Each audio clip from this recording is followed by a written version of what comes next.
Esa fue la agenda de los aspirantes a jefe de gobierno. Vamos ahora a revisar la agenda de los aspirantes a la presidencia de la República. Andrés Manuel López Obrador, candidato presidencial de la coalición Juntos Haremos Historia, realizó un mitin en Yucatán, donde celebró la designación conjunta de Canadá, Estados Unidos y México para la realización del Mundial de Fútbol 2026. Dijo que de ganar las próximas elecciones, creará las condiciones para esa gesta deportiva.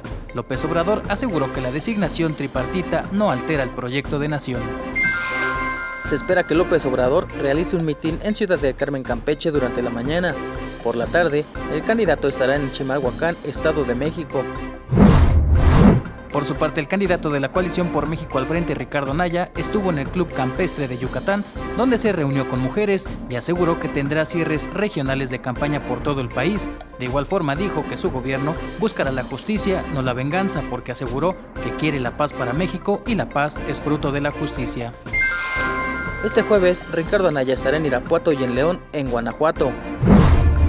En tanto, el candidato presidencial de la coalición Todos por México, José Antonio Meade, realizó una conferencia de prensa en su casa de campaña ubicada en Insurgentes, en la Hipódromo Condesa en la Ciudad de México, donde aseguró que él es el único de los 4 candidatos que tiene la capacidad de proponer un camino hacia adelante para el país.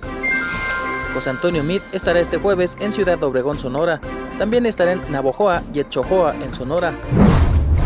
Mientras que Jaime Rodríguez Calderón, candidato independiente a la presidencia de la República, estuvo este miércoles en Yucatán, donde se comprometió a mejorar las condiciones en las que trabajan los maestros, así como mejorar sus sueldos. También se comprometió a aumentar el salario mínimo y hacer que nadie gane menos de 350 pesos diarios.